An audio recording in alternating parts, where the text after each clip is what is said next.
सबसे बड़ा सवाल यही है, आखिर भारत बंद से हासिल क्या हुआ और इस बंद का असर किस पर हुआ? क्योंकि भारत बंद के बावजूद सरकार जरा भी नहीं चेती, तो विपक्ष का हंगामा जनता का दर्द और बढ़ा गया। यही वजह है जनता को राहत देने के लिए बुलाए गए भारत बंद से लोग ज्यादा त्रस्त नजर आए। भारत बंद से क्या मिला?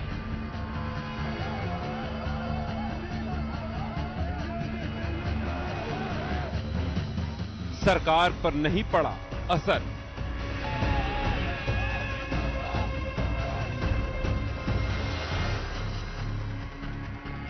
जनता हुई बेकार में त्रस्त।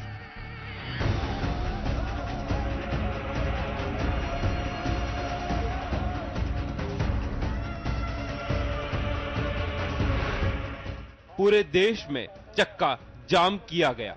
सड़कों पर हंगामा हो रहा था तो कोई ट्रेनों को रोक रहा था। बाजार बंद थे और जनता त्रस्त थी।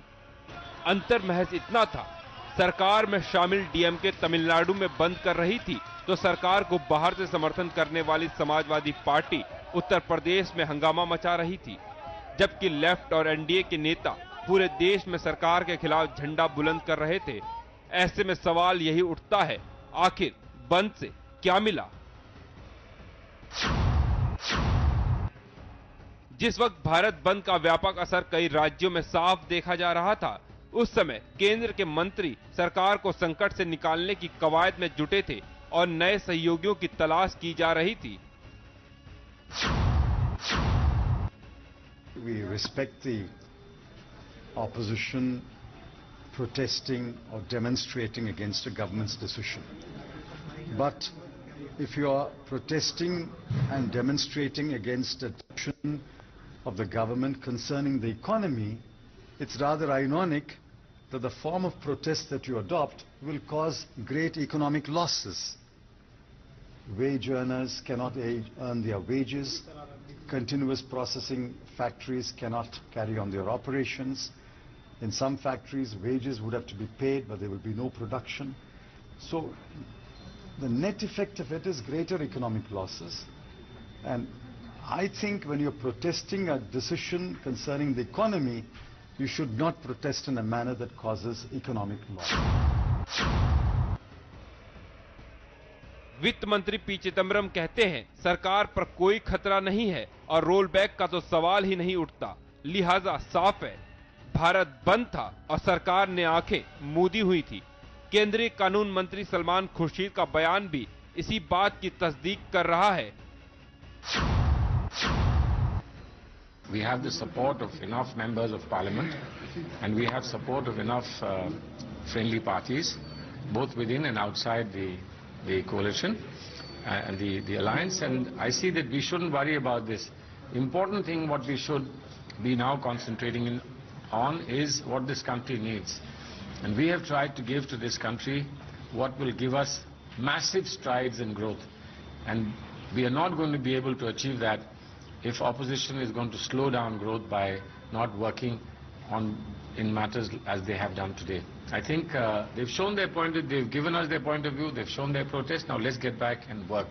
Back to our factories, back to our shops, back to our offices, back to schools and colleges.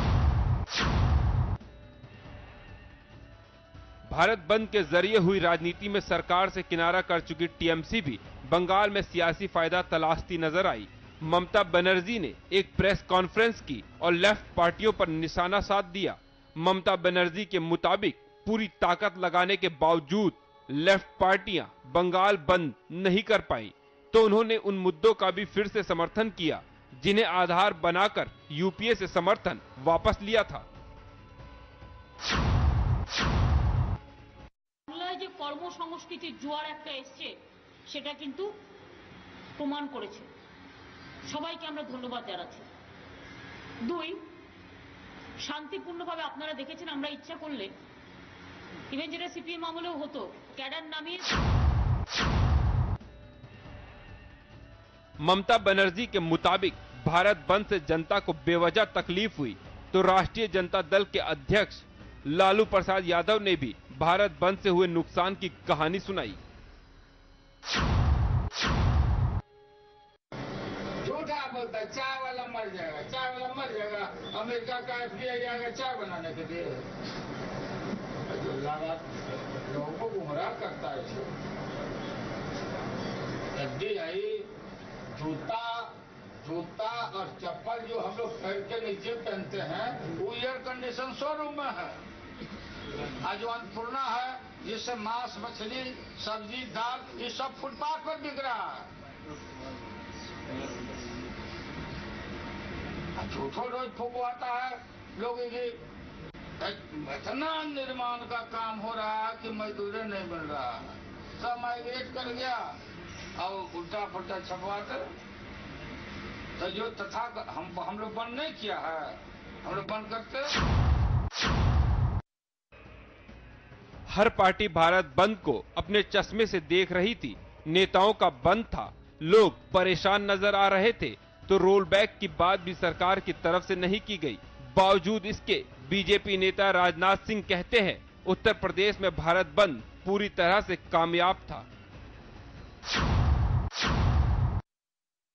भी आपको बतलाना चाहता हूं, bilateral investment promotion and prevention agreement 82 देशों के साथ हुआ है।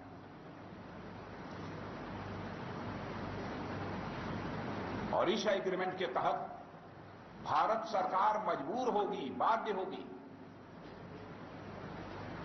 कि देशी यानी राष्ट्रीय निवेशकों के साथ, जो हमारे नेशनल इन्वेस्टर्स हैं, उनके साथ जिस तरीके का सलूक, जिस तरीके का व्यवहार यह सरकार करेगी, वैसा ही व्यवहार इस सरकार को विदेशी निवेशकों के साथ करना होगा। सरकार के खिलाफ हुई इसी सियासी मोर्चाबंदी में नेता अपने हित तलाश रहे थे और पार्टियां अपना ग्राफ बढ़ा रही थी, तो सरकार के मंत्री कुर्सी बचाने का रास्ता तलाश रहे हैं। ऐसे में भारत बंद की सियासी चक्की में जनता पिसकर रह गई। अनूप कुमार के साथ शक्ति परमार, MH1 न्यूज, दिल्ली। ये भारत बंद था या जनता त्रस्त थी? इसी सवाल के साथ लेते हैं एक छोटा सा ब्रेक। जल्द लौटेंगे, बने रहिए MH1 न्यूज के साथ।